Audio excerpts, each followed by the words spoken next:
तो मैंने quotation number 6 पर हम चल रहे थे। 5 नंबर कोटेशन में वापस रिपीट करता हूँ। 5 नंबर कोटेशन में लिखा फर्स्ट लाइन कुमार सिरा भरद्वाज। यहाँ पर लिखा कुमार सिरा भरद्वाज ने वात प्रकोप के कारण बताए कि वात प्रकोप के कारण कौन है। ये किसने बताया? कुमार सिरा भरद्वाज। ये सेकंड प्रश्न था और इसमें उन्होंने बोला प्रकोप के कारण क्या बोले? समान गुणाभ्यासो ही धातूनाम वृद्धि कारणमेति। समान गुणों का अभ्यास करना धातुओं की वृद्धि करने वाला है, ऐसा बोला कुमार सिरा भरद्वाज। तो ये आयुर्वेद जगत के सभी एग्जाम में प्रश्न पूछा हुआ है।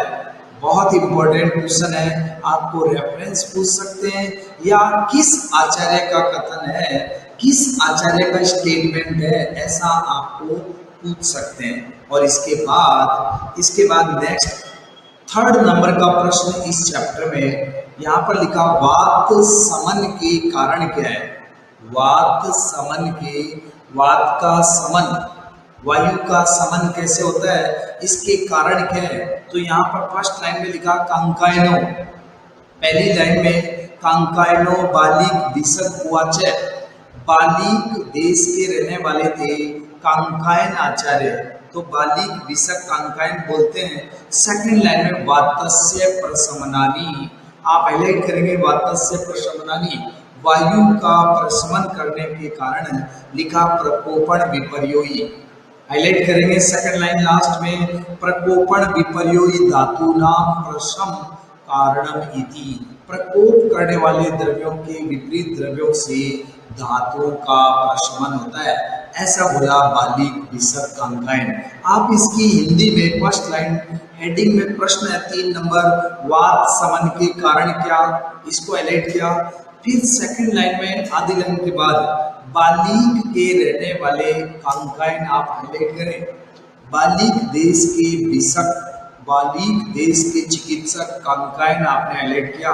और नीचे इसके 3 लाइन छोड़ के हिंदी लास्ट में लिखा, क्योंकि हिंदी में 3 लाइन छोड़े, क्योंकि प्रकोपित करने वाले, लास्ट लाइन में करें, प्रकोपित करने वाले कारणों से विपरीत कारण वाले द्रव्यों के कर्मों से धातुओं की शांति होती है।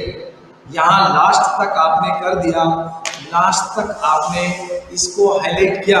ये 3rd प्रश्न हमने पढ़ा, वात समन के कारण क्या है। तो 3rd प्रश्न मैंने बताया वात समन के कारण क्या है, ये 3rd प्रश्न मैंने आपको यहाँ बताया।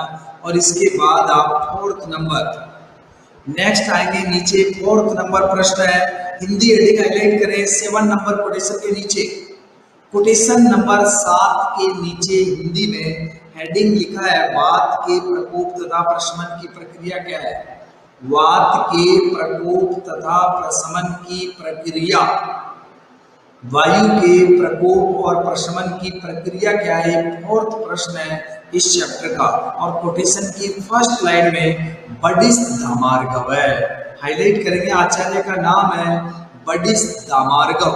इन्होंने वात प्रकोप और प्रशम की प्रक्रिया बताई।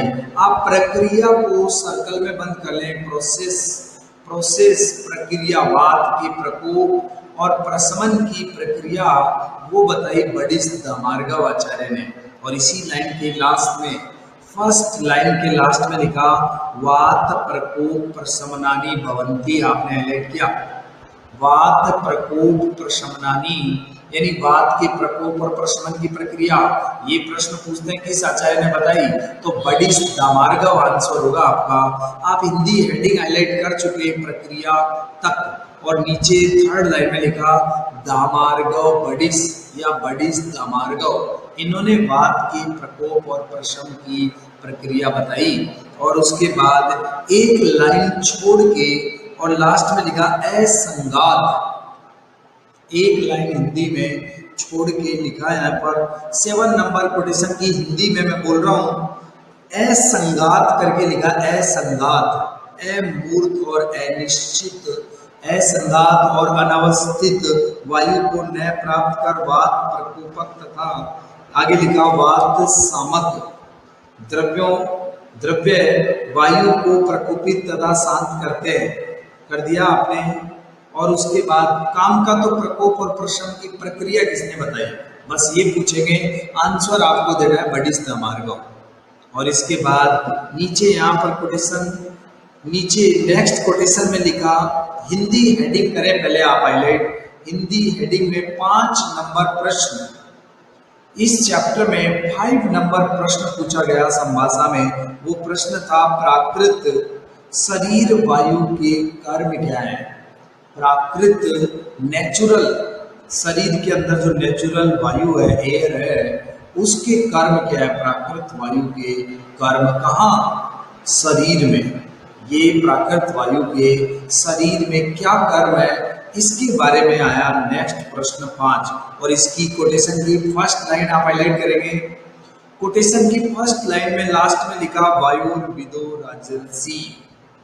राजर्षि, राज प्लस ऋषि, राज प्लस ऋषि और जुड़ के बना है राजर्षि, राज ऋषि राजर्षि। ये हम बाद में संस्कृत जब पढ़ेंगे तब संस्कृत में ये आएंगे कि किस तरह से संधि विच्छेद किया जाता है, संधि निर्माण किस तरह से, तो वो हम संस्कृत में बाद में पढ़ेंगे। अभी मैंने बोला राजर्षि, राजर्षि नाम यहाँ पर आया। और आप यहाँ पर लिखा, वायुर्विद राजर्षि ने वात के शरीर में क्या क्या प्राकृत कर्म है वो बताए। और नीचे ये हम पढ़ेंगे, बहुत इंपॉर्टेंट बातें हैं, बीएमएस फर्स्ट ईयर में हम पढ़ के आए। फिजियोलॉजी, फिजियोलॉजी में बीएमएस फर्स्ट ईयर में हमने ये पढ़े हैं, शरीर में वायु के कर्म क्या क्या है, प्राकृत कर्म वो। तो आप नीचे कोटेशन की फोर्थ लाइन, फर्स्ट लाइन में आपने नाम हाईलाइट किया राजर्षि वायुर्विद आचार्य का, सेकंड लाइन छोड़ देंगे, थर्ड लाइन छोड़ दी, फोर्थ लाइन, कोटेशन की फोर्थ लाइन में डैश के बाद लास्ट में देखें 1 नंबर लगाएंगे आप, वायु तंत्र यंत्र धरे। वायु तंत्र यंत्र धरे, तंत्र का मीनिंग होता है शरीर, तंत्र का मीनिंग शरीर, वायु तंत्र यंत्र धरे। और बोला आगे वायु तंत्र यंत्र, तो तंत्र का मीनिंग शरीर, यंत्र का मीनिंग शरीर अवयव, शरीर अवयव। संस्कृत में पूछते हैं प्राकृत वायु के कौन से कर्म हैं, शरीर में प्राकृत वायु के कौन से कर्म हैं, कौन से नहीं, है ना। तो यहाँ पर 1 नंबर आपने लगाया वायु तंत्र यंत्र धरे। सेकंड नंबर करें प्राण उदान समान व्यान अपान आत्मा। ये 5 प्रकार की वायु की आत्मा होती है, प्राण उदान समान व्यान अपान आत्मा।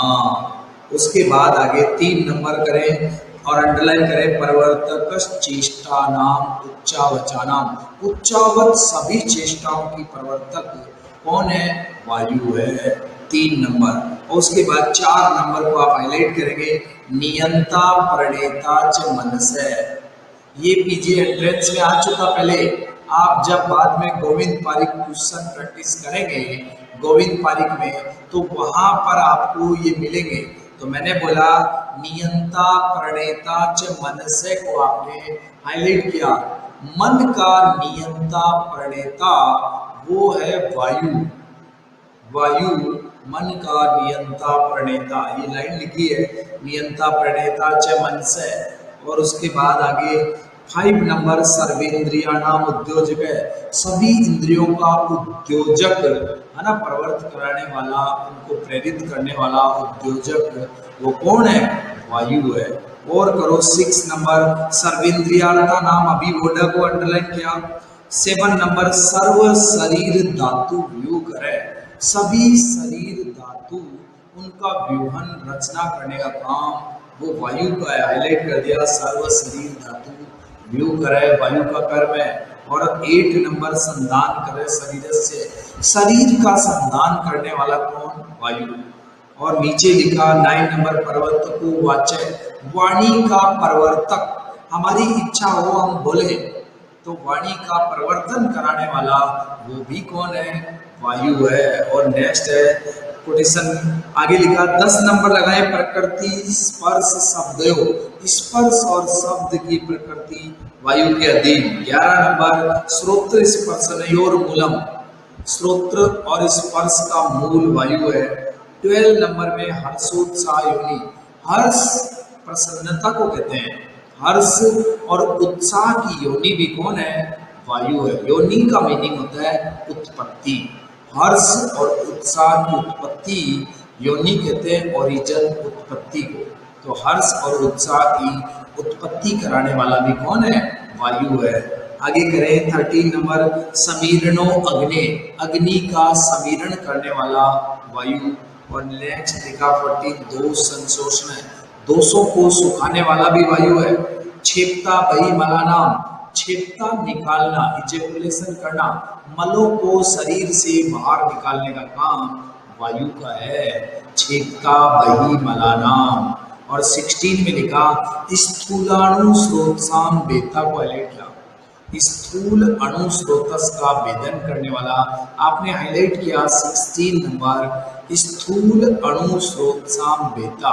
और 17 नंबर है कर्ता गर्भाकृति नाम, गर्भ की आकृति का निर्धारण करना, ये भी शरीर में प्राकृत वायु के कर्म है।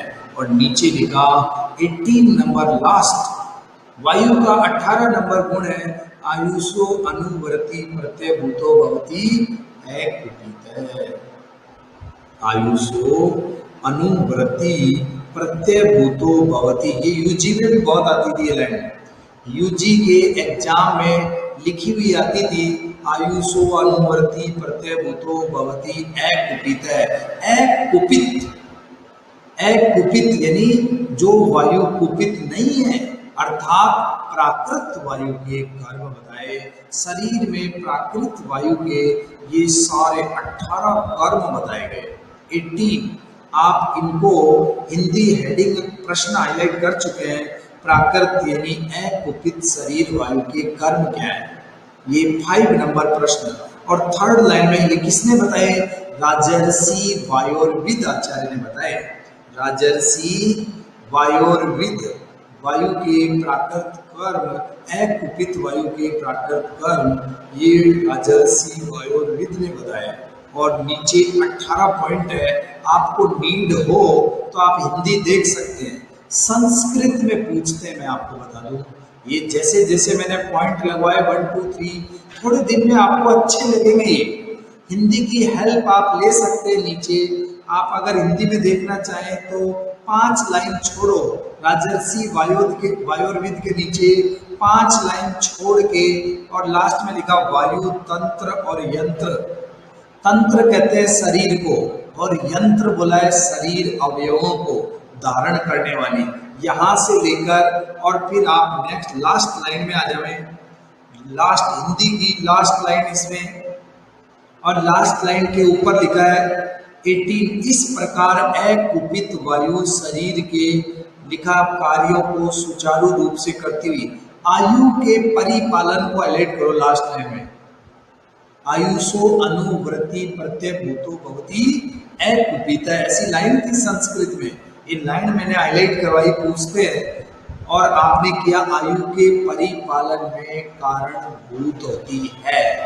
और उसके बाद इसके नीचे विमर्श लिखा है, इसके नीचे विमर्श का बड़ा पैराग्राफ। और इसमें पुरानी बुक जिनके पास है उनके पास तो नीचे से ऊपर लाइन है लास्ट से, और नहीं तो आप कम से कम 25-30 लाइन छोड़ के और वहां पर लिखा रिधि प्राणो बुधे अपाने समानो नाभि मंडले उदाने कंठ देशे स्याद ज्ञाने सर्व शरीर के। सारंग दर में भी हम पढ़ते हैं, ये अलग अलग वायु के स्थान बता रखे। अगर आपको टफ लगे, डर लगे तो छोड़ सकते हैं। सारंग दर को आप अंडरलाइन करें और सारंग दर को अंडरलाइन करके आगे एक कोटेशन है, वहां लिखा नाभिस्तय प्राणी नाभिस्तय प्राण पवने, इसको कर दो। ये सारंग दर में श्वास प्रश्वास की प्रक्रिया बताई गई। आयुर्वेद के अनुसार श्वास प्रश्वास की प्रक्रिया सबसे पहले सारंगधर संहिता में बताई गई। श्वास प्रश्वास किस तरह से हम श्वास लेते हैं, छोड़ते हैं। ये सारंगधर संहिता में लाइन है, ये बहुत सारी जगह विमर्श में हम पढ़ेंगे, और जब सारंगधर लास्ट में पढ़ेंगे तब तक आपको याद हो चुकी होगी। तो अभी मैंने बोला यथा नाभिस्तः प्राण पवने स्पष्टवा ऋत कमलांतरम, नाभिस्तः प्राण पवने, नाभिस्तः प्राण पवने स्पृष्ट्वा ऋत कमलांतरम वेगस्तद बहि विनिर्याति पातुल, विष्णु पदामृत का पान करते हुए। और बोला पीतवा च अंबर पीयूषम, अंबर पीतवा च अंबर पीयूष को हाईलाइट कर लो, और लिखा पुनर्याति वेगवत, वेग के रूप में आती है, पीड़यन देयम अखिलम जीवनम जठरानलम। यहाँ तक आपने कर दिया। सारंगधर संहिता का कोटेशन है। अभी हम इसको मूल को बार बार पढ़ते जाएंगे, जब हम सारंगधर पढ़ेंगे तब डिटेल बात करेंगे।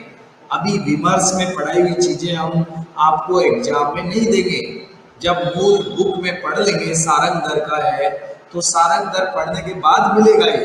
अभी तो हम विमर्श में चल रहे हैं। नेक्स्ट आप इसके बाद विमर्श में कुछ और बातें सुश्रुत की हैं, तो ये भी हम छोड़ के बाद में जब सुश्रुत पढ़ेंगे तब बात करेंगे। अभी मैंने बोला नीचे 6 नंबर प्रश्न, 6 नंबर प्रश्न नीचे हिंदी एडिंग करें। 6 नंबर प्रश्न हिंदी एडिंग, विरुद्ध लिखा विकृत, विकृत कुपित, विकृत कहते हैं कुपित को, तो विकृत यानी कुपित शरीर वायु के कर्म क्या है। तो विकृत शरीर में वायु विकृत हो जाए तो क्या क्या करती है, 6 नंबर प्रश्न है। पहले तो हमने शरीर में प्राकृत वायु के कर्म राजर्षीय वायुर्विद के अनुसार पढ़े, अभी बोल रहे हैं विकृत शरीर वायु के कर्म। और फर्स्ट लाइन कोटेशन की इसमें लास्ट में कर दे, बल वर्ण सुखायुषाम, बल वर्ण सुख वाली आयु, बल वर्ण सुखायुषाम उपघाताय, बल वर्ण और सुख वाली आयु का उपघात करती है यदि वायु शरीर में विकृत हो जाती है। और नीचे की लाइन में करें, मनोव्याहर्ष्यति को किया, मनोव्याहर्ष्यति मन को भी दुखी करती है। शरीर में वायु कुपित हो जाती है तो मनोव्याहर्ष्यति मन को भी दुखी करती है। सर्वेंद्रियाणि उपहन्ति सभी इंद्रियों का नाश करती है। सर्वेंद्रियाणि उपहन्ति सभी इंद्रियों का नाश करना, इंद्रियों का नाश करना, इंद्रियों से कुछ ज्ञान नहीं होना, ऐसा बोला। और उसके बाद विनिहन्ति गर्भान, गर्भ का नाश कर देती है। विनिहन्ति गर्भान, शरीर में वायु विकृत हो जावे तो गर्भ का भी नाश कर देती है, ऐसा बोला।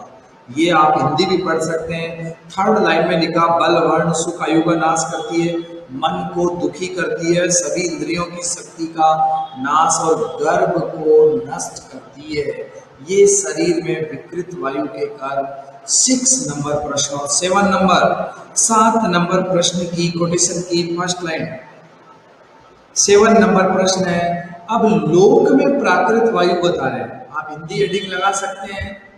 7 नंबर प्रश्न हिंदी एडिंग में लिखा, प्राकृत लोक वायु के कर्म क्या, हिंदी एडिंग। और इसके कोटेशन की फर्स्ट लाइन में लास्ट में बता रखे, धरणी धारणम, धरणी कहते हैं पृथ्वी को, धरणी धारणम, पृथ्वी को धारण करने का काम वायु का है, धरणी धारणम। और करो ज्वलनो ज्वलनम, जो जलने वाले पदार्थ हैं अग्नि आदि उनको जलाने का काम भी कौन करती है, वायु करती है, ज्वलनो ज्वलनम। और करो आदित्य चंद्र नक्षत्र ग्रह गणानाम, आदित्य कहते हैं सूर्य को, सन, आदित्य चंद्र चंद्रमा, नक्षत्र और जो ग्रह आदि तारे आदि, बोला आदित्य चंद्र नक्षत्र ग्रह गणानाम, और दूसरे ग्रह उनकी संतान गति विधानम, उनकी गति कराना आदि वो सब वायु कराती है। और उसके बाद सृष्टिश्च मेघानाम, लिखा सृष्टि मेघ बादलों का आना उमड़ना।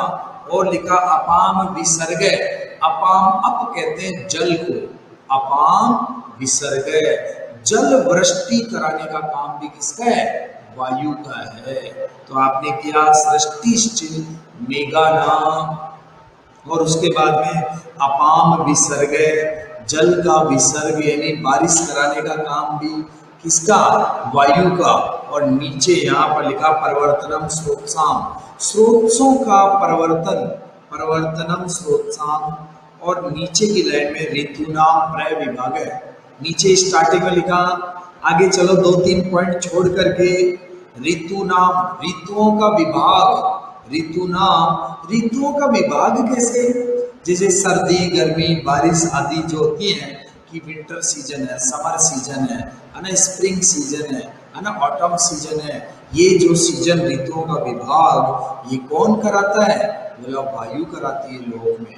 और उसके बाद विभागो धातुनाम, धातुओं का विभाग, धातु सोना चांदी आदि, और धातु मान संस्थान व्यक्ति, और बोला बीज अभिसंस्कार कर दो, धातु मान संस्थान व्यक्ति, बीजों का संस्कार, बीज अभिसंस्कार है। सस्य अभिवर्धनम हो गया, सस्य का मीनिंग है फसल का कल्टीवेट होना, फसल का उगना बढ़ना और वृद्धि करना, ये सब भी वायु के द्वारा ही होता है। और उसके बाद नीचे हिंदी में ये आप इनकी हेल्प लेना चाहें तो हिंदी में फर्स्ट लाइन हम कर चुके थे, प्राकृत यानी प्राकृत अकुपित, लोक में वायु क्या क्या कर्म करती है वो हमने हेडिंग कर ली। और नीचे आप फर्स्ट पॉइंट दे रखा थर्ड लाइन, पृथ्वी को धारण करना, धरणी धारणम मैंने बताया, धरणी नाम पृथ्वी का, धरणी धारणम। और लिखा अग्नि को जलाना, सूर्य चंद्रमा नक्षत्र इनकी उचित गति करवाना। फिर इसके बाद में फोर्थ बादलों को उत्पन्न करना, 5 जल बरसाना, अपाम विसर्ग और नदी तालों को उचित रूप में बहाना। और नीचे लिखा ऋतुओं का विभाग, अलग अलग ऋतु है ना। और बोला इसके बाद सोने चांदी आदि धातु इनका मान संस्थान, और बीजों का गुण और अभिसंस्कार, जो गेहूं आदि को है ना, सस्य अभिवर्धनम, ये सब प्राकृत वायु लोक में वायु वो करती है।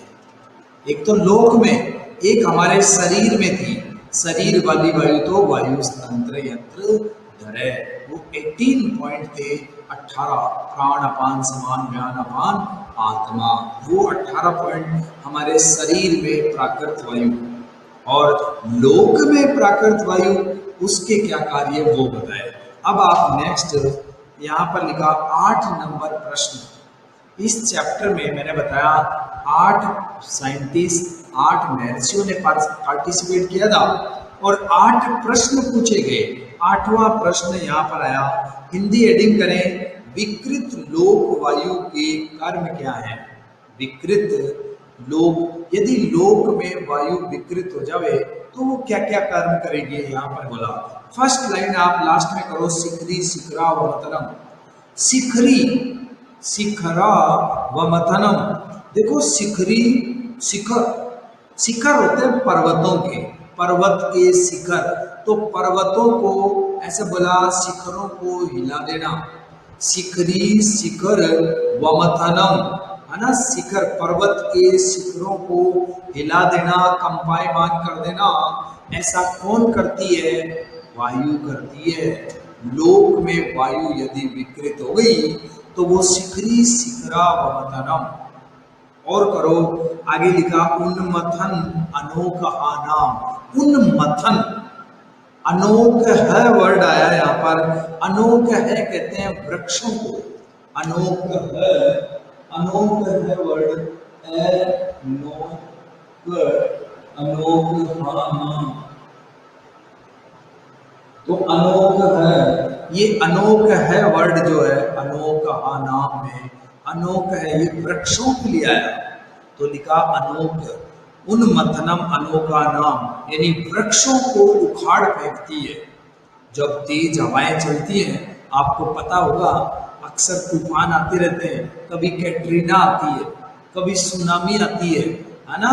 तो अलग अलग जो ये नाम आते हैं, इन तूफानों के कारण है ना, ये खूब सारे वृक्ष तोड़ फेंकते हैं, ऐसा है ना। तो यहाँ भी, यहाँ बोला उन्मथनम अनोका नाम, उत्पीड़नम सागराणाम, सागरों में उत्पीड़न, समुद्र की तेज लहरें उठती हैं है ना।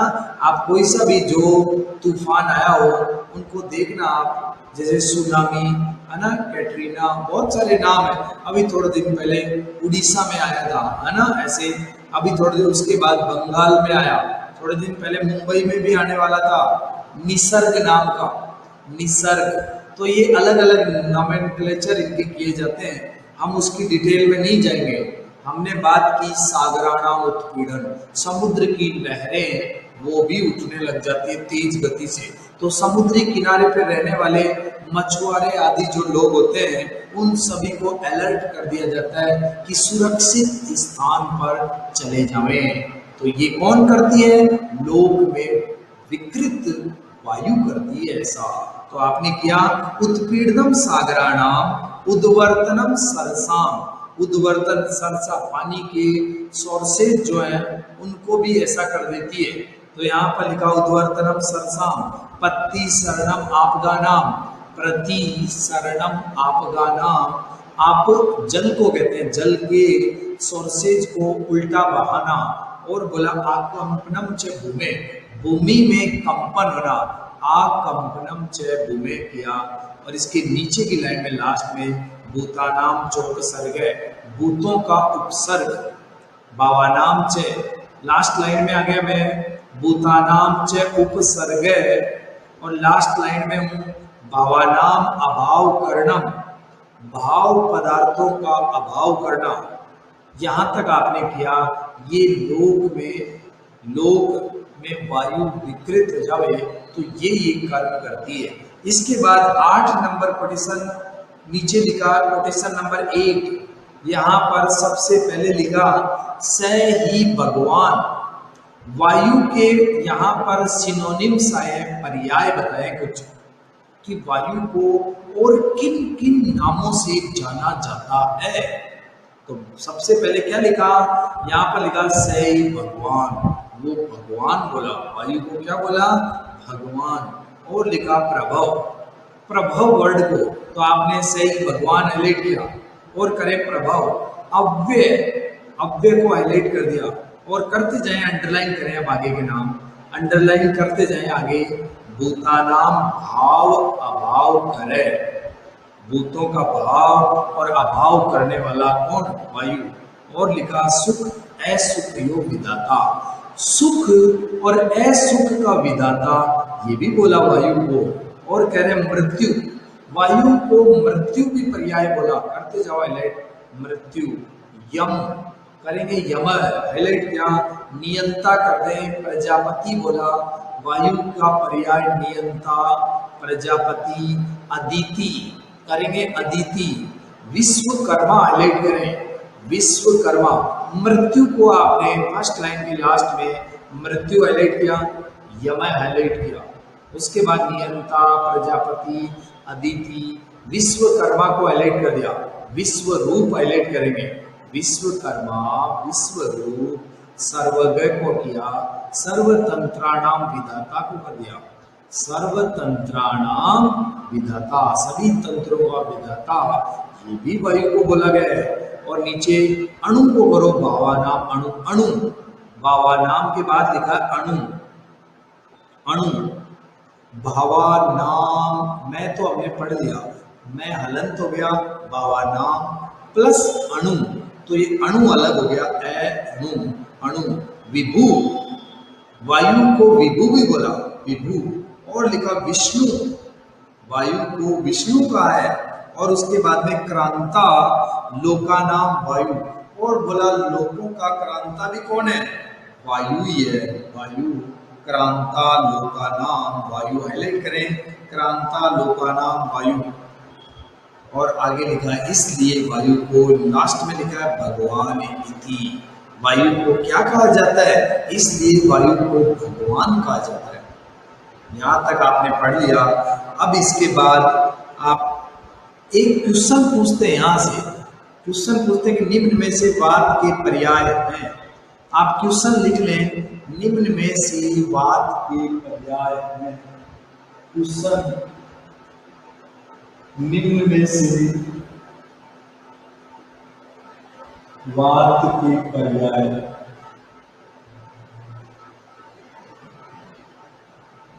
निम्न में से वाक्य के पर्याय सिनोनिम्स, पर्याय कहते हैं सिनोनिम को, निम्न में से वाक्य के पर्याय हैं।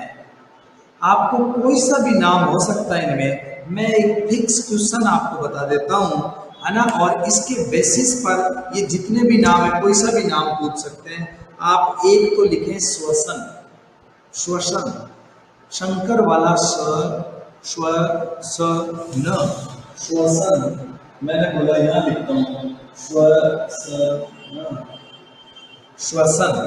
सेकंड लिखे मातृस्व, श्वसन के बाद में सेकंड आपने लिखा मातृस्व, मातृस्व।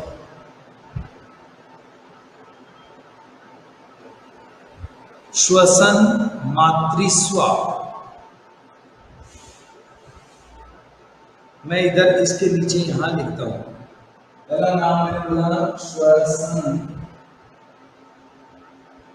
श्वसन, ए ऑप्शन बोला श्वसन, बी मातृस्व, मातृस्व, और सी सदा गति, सी सदा गति, सी आपने लिखा सदा गति। तो इस तरह से ये सभी नाम सही हैं, अलग अलग जगह श्वसन पर्याय मातृस्व सदा गति, सदा गति भी बात कर रहे हैं। या आपको यहां से कोई से नाम पूछे, मैंने जो जो हाईलाइट किए, भगवान, प्रभव, अव्यय, मृत्यु, यम, नियंता, है ना, ये कोई से भी नाम पूछे तो भी आप आंसर विश्वकर्मा, विश्वरूप, अदिति, विभु, विष्णु और लोकों का क्रांता, ये सभी वायु के पर्याय हैं। आंसर हो जाएगा जो भी मिले अप्रॉक्स सभी सही है। और उसके बाद नेक्स्ट आप कोटेशन नंबर 11 नंबर कोटेशन की पहली लाइन में लिखा मरीचि उवाच, लिखा है मरीचि आचार्य बोले, मरीचि उवाच, उवाच का मतलब है बोलना। मरीचि आचार्य का नाम है, साइंटिस्ट का नाम है मरीचि उवाच, मरीचि बोले।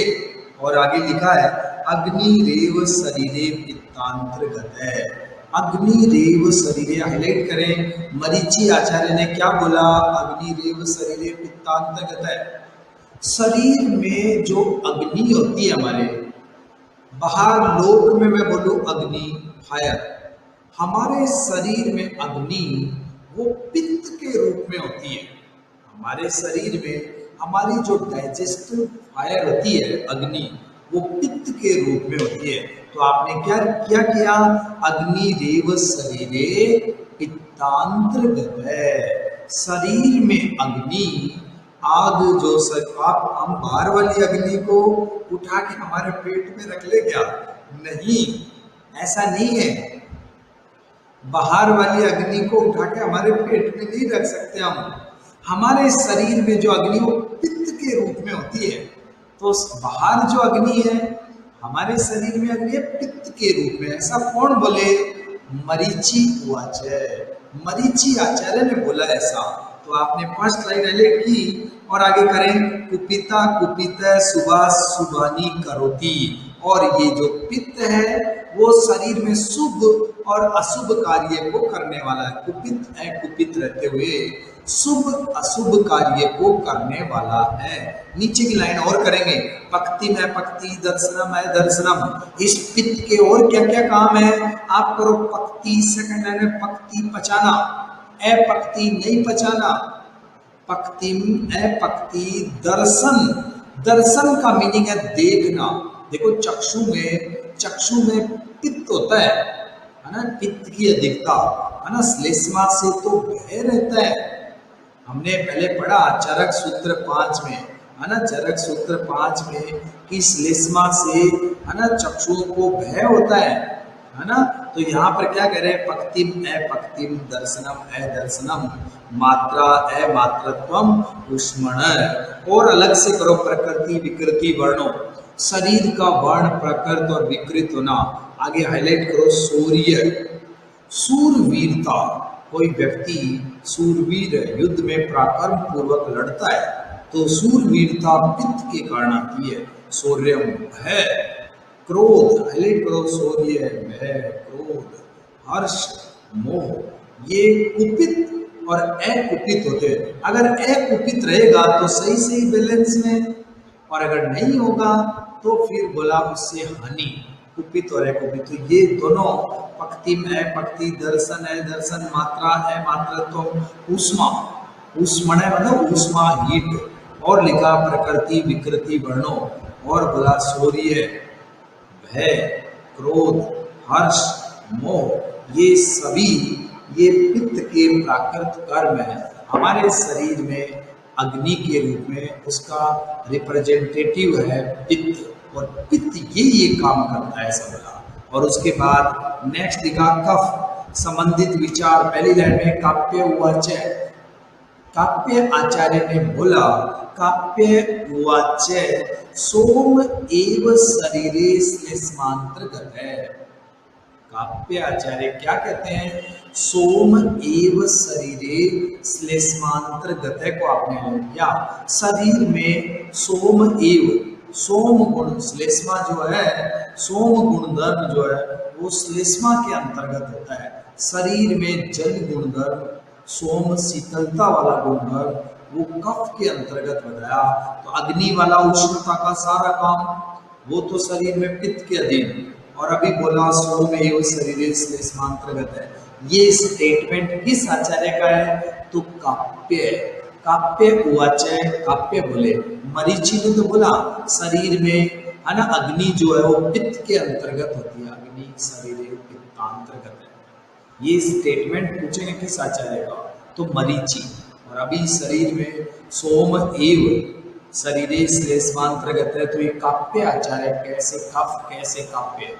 और आगे लिखा कुपित है, कुपित होते हुए, ये जो कफ है श्लेष्मा है, कुपित है कुपित है सुबह सुबानी करोति। आगे और करेंगे तद्यथा के बाद क्या क्या कर्म करता है ये कुपित है कुपित होते हुए, दाढ़, दृढ़ता, अगर शरीर में सही सही रहेगा तो दृढ़ता, शिथिलता, उपचय, एनाबॉलिज्म की प्रोसेस करेगा और शरीर को वृद्धि कराएगा, बढ़ाएगा, उपचय। और अपचय, डिगे का काम करना, कुपित हो जाता है। तो आपने किया दाढ़, शिथिलता, उपचय, कार्श्य, उत्साह और आलस्य करते जाएं। और लिखा वृषता और क्लीबता, वृषता यानी कि अगर सम प्रमाण में श्लेष्मा बॉडी में होगा, और बोला सम प्रमाण में होगा यानी अकुपित होगा, तो बोला वृष गुणधर्म वाजीकरण शक्ति बनी रहेगी। और नहीं तो क्लीबता, इम्पोर्टेंसी, नपुंसकता, क्लीबता, ऐसा गुण अगर कुपित हो गया श्लेष्मा तो। और नीचे ज्ञान और अज्ञान आप हाईलाइट कर सकते हैं इनको, एक तो उत्साह और आलस्य, वृषता और क्लीबता, और नीचे लिखा ज्ञान और अज्ञान, बुद्धि और मोह। बुद्धि, यहाँ पर मोह जो वर्ड आया वो पित्त और कफ दोनों में है, पित्त और कफ दोनों में कर दिया। और उसके बाद नीचे कोटेशन दे रखा विमर्श में, इसके नीचे फोर्थ लाइन में स्नेहो बंध स्थिरत्वम च गौरवम वृषता बलम। स्नेहो ये हम पढ़ेंगे बाद में, चरक सूत्र 18 में आएगा, आप चाहें तो यहाँ मार्क करें विमर्श की फोर्थ लाइन, स्नेहो बंध स्थिरत्वम च गौरवम वृषता बलम क्षमा धृति एलोभस कफ कर्मा विकारजम, यानी कफ कर्म अविकारजम, अविकृत कफ के ये कर्म बताए है ना। स्नेहो बंध स्थिरत्वम गौरवम वृषता बलम क्षमा धृति एलोभ कफ कर्मा विकारजम, कफ कर्म अविकारजम, ऐसे। और नीचे यहाँ पर कोटेशन पहली लाइन बीच में लिखा 13 नंबर में फर्स्ट लाइन बीच में पुनर्वसु आत्रे उवाच, उसके बाद पुनर्वसु आत्रे बोले। सेकंड लाइन में आधी लाइन के बाद लगाओ वात पित्त श्लेष्माण प्रकृति भूता। पुनर्वसु आत्रे क्या बोले, सेकंड लाइन 13 नंबर कोटेशन में वात पित्त श्लेष्माण प्रकृति भूता पुरुषम व्यापन इंद्रिय बल वर्ण सुख उपपन्न आयुषा तक कर दिया। और हिंदी में लगाना चाहे तो नीचे लिखा भगवान पुनर्वसु आत्रेय का त्रिदोष के विषय में मत। पुनर्वसु आत्रे का त्रिदोष के संबंध में मत। और आप हिंदी में, हिंदी की 2 लाइन छोड़ दो, फर्स्ट सेकंड थर्ड लाइन पुरानी बुक में तो राइट पेज पर है, पहली लाइन है राइट पेज, और नई बुक जिनके पास हो तो वो सेकंड लाइन में देखें आप। और यहाँ पर लिखा लास्ट में वात पित्त, हिंदी में बोल रहा हूँ, वात पित्त कफ ये तीनों शरीर में प्रकृति भूत रहकर अव्यापन इंद्रिय, अव्यापन इंद्रिय ब्रैकेट में लिखा जिनकी इंद्रियों में कोई विकृति विकार नहीं हो, ऐसे पुरुष को बल वर्ण और सुख तथा बहुत बड़ी आयु से युक्त करते हैं।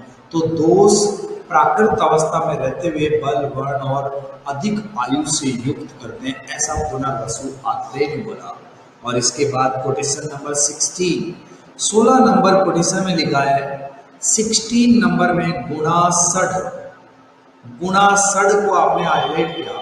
इस चैप्टर में वात के गुण बताए गए 6, षड इमे वात गुणा भवन्ति, ऐसा बताया था किसने? कुश शांकरत्यायन आचार्य ने। हम तो चरक सूत्र 1 वाला कोटेशन याद कर लें, वृक्ष शीतो लघु सूक्ष्म चलवत विशद करे, ये 7 गुण है वात के। इन 7 में से सूक्ष्म और चल 2 हटा देंगे, एक नया गुण दारुण आ गया। बस एक कोटेशन याद करें बुद्धिमता से, अदरवाइज आप पहला भी याद करेंगे दूसरा भी याद करेंगे तो मिक्स हो आके सब गड़बड़ है ना। तो एक्चुअल में सिलेबस बहुत बड़ा होता है हमारा, तो उसको स्टार्टिंग से हम बुद्धिमता से इंटेलिजेंसी से पढ़ते जाएंगे, जहाँ याद करना है वहाँ हम बोलेंगे ये तो करना चाहिए, और इसके अलावा कि ये दोबारा इसको नहीं करना, इसकी जगह आप पहले वाले को मॉडिफाई करके ऐसे याद करें। तो यहाँ पर मैंने बोला 16 में गुणासढ़ को आपने हाईलाइट किया, 16 6 गुण बात के। आगे लिखा द्विविधो हेतु, और 2 हेतु बताए, द्विविधो 2 प्रकार के प्रकोपक और प्रशामक, ये 2 हेतु। आगे लिखा विविध कर्म चयत, बहुत सारे प्रकार के कर्म बताए वायु में। और आगे लिखा वायु चतुर्विध कर्म, है ना, 4 प्रकार के कर्म। फिर कफ और पित्त, नीचे ये सब चीजें किस में, नीचे की लाइन में लास्ट में लिखा है कला कलीय वातस्य, कि बात कला कलीय अध्याय में बताए। आप हिंदी की लाइन में भी लिखा है वायु के 6 गुण, हिंदी की फर्स्ट लाइन वायु के 6 गुण, 2 प्रकार के कारण, और उसके बाद वायु के अनेक प्रकार के कर्म, 4 प्रकार के कर्म, ये सब बात कला कलीय अध्याय में बताए गए। इस तरह से ये चैप्टर आपका कंप्लीट हुआ। Next chapter 13 number chapter. तो इस तरह से हमने अभी तक मैंने बोला 3 चतुष्क, हमने 3 चतुष्क आपके सामने लिखे हैं, BSNL, L कुछ नहीं था, BSNL याद करने के लिए BSNL हमने कर लिया, BSNL, तो B बेसल स्वास्थ्य निर्देश, L कुछ नहीं, ये फॉर कल्पना चतुष्क। अब 4th नंबर का चतुष्क आएगा कल्पना चतुष्क। तो 4 नंबर का चतुष्क हम कल्पना चतुष्क की बात करेंगे। हम कल्पना चतुष्क के चैप्टर कल्पना चतुष्क, ये मैंने बोला इसका 13 नंबर चैप्टर। अब 13 से हम स्टार्ट करने वाले हैं। 13 नंबर चैप्टर, ये नाम होगा स्नेह अध्याय। 13 नंबर चैप्टर, 13 नंबर लिखा मैंने, 1 3 13 स्नेह अध्याय। 14 नंबर चैप्टर स्वेदाध्याय, स्वेदाध्याय, स्नेह अध्याय, स्वेदाध्याय, उपकल्पनीय यू, और चिकित्सा प्रावृत्तीय सी। ये 13 14 15 और 16 नंबर चैप्टर, 13 14 15 16, ये 16 चैप्टर, यहाँ तक चैप्टर। अभी हम चतुष्क पढ़ेंगे, कल्पना चतुष्क। तो अब नेक्स्ट चतुष्क स्टार्ट हो रहा है। स्नेह अध्याय चैप्टर का नाम है कल्पना चतुष्क। पहला पहला चैप्टर इसका आपको पूछे कल्पना चतुष्क का प्रथम अध्याय कौन सा है, तो आपका आंसर क्या होगा, स्नेह अध्याय। सेकंड चैप्टर इसका स्वेदाध्याय, स्वेद स्वेटिंग, हम पसीना लाने की प्रोसेस रोगी को करते हैं, है ना, स्वेद, साग्नि स्वेद और निराग्नि स्वेद, ऐसा पढ़ेंगे, तो ये स्वेदाध्याय। उसके बाद उपकल्पनीय 15 नंबर चैप्टर, 15 नंबर चैप्टर आता है उपकल्पनीय, और 16 नंबर चैप्टर आता है चिकित्सा प्रावर्तीय अध्याय। तो ये 4 चैप्टर कल्पना चतुष्क के अध्याय। यहाँ तक मैंने बोला चरक सूत्र 1, ये चरक सूत्र 1 से और 16 तक कल्पना चतुष्क। तो अभी आज इस चैप्टर में थोड़ा सा आप लिख दें, यहाँ पर त्रयोदश अध्याय 13 नंबर स्नेह अध्याय, वेरी इंपॉर्टेंट चैप्टर है। लास्ट ईयर नीट 2019 में इस चैप्टर से 3 क्वेश्चन आए थे। एवरी ईयर इस चैप्टर से क्वेश्चन आते हैं पीजी एंट्रेंस में, एवरी ईयर, बहुत इंपॉर्टेंट चैप्टर है। तो मैंने बोला स्नेह अध्याय 13 नंबर चैप्टर, यही लिखें। इस अध्याय में कुल कितने प्रश्न पूछे गए, तो आंसर है 25। स्नेह अध्याय में कुल कितने प्रश्न पूछे गए, आंसर है 25 प्रश्न, 25 क्वेश्चन पूछे गए इस चैप्टर में। आंसर होगा 25 प्रश्न। आप इसके नीचे विमर्श में लाइन है, स्वस्थ और रोगी दोनों व्यक्तियों के लिए उपयोगी निर्देश चतुष्क के 4 अध्यायों का वर्णन करने के बाद अब रोगी व्यक्तियों के हित के लिए कल्पना चतुष्क का वर्णन कर दिया। और नीचे कोटेशन है 3 नंबर, संख्ये संख्यात संख्ये साहसीनम पुनर्वसु। आप पुनर्वसु को सर्कल में बंद कर लें। पुनर्वसु आचार्य के कुछ विशेषण आए, जैसे कई बार आप देखते होंगे बड़े लोग जब स्टेज पे आते हैं, प्राइम मिनिस्टर आते हैं कि देश के फला फला गौरव बढ़ाने वाले महामहिम, ऐसे है ना, शिरोमणि, ऐसे पता नहीं अच्छी अच्छी उपमा देते हैं, है ना। ऐसे ही पुनर्वसु आचार्य के लिए भी उपमा दी। क्या उपमा दी? सांख्ये संख्यात संख्ये, सांख्ये संख्यात संख्ये। सहासीनम का मतलब है सहासीनम, साथ में बैठे हुए। ये इतने बड़े आदमी साथ में बैठे हुए थे, आज भी बैठते हैं। प्राइम मिनिस्टर के साथ कैबिनेट मिनिस्टर, और जिधर भी रैली करने जाते हैं इलेक्शन से पहले, तो वहाँ के छोटे मोटे नेता, वो उस एरिया के छोटे छोटे कार्यकर्ता, वो भी बैठ जाते हैं, माला पहनाते हैं, है ना। तो ऐसे बोला संख्ये संख्यात संख्ये सहासीनम, साथ बैठे हुए। किनके साथ बैठे हैं? पुनर्वसु। पुनर्वसु के लिए विशेषण आए। आप ये 3 नाम बॉक्स में बंद कर लो, संख्ये संख्यात संख्ये। आपको बोलेंगे ये उपलब्धि, ये विशेषता, ये नाम, ये विशेषण किस आचार्य को दिया गया, तो आंसर होगा पुनर्वसु आत्रेय। संख्ये संख्यात संख्ये, ये विशेषण पुनर्वसु आत्रेय के लिए आया, आंसर होगा पुनर्वसु आत्रेय। हो गया। फिर इस चैप्टर को आज हम यहीं तक करेंगे, नेक्स्ट कल देखते हैं।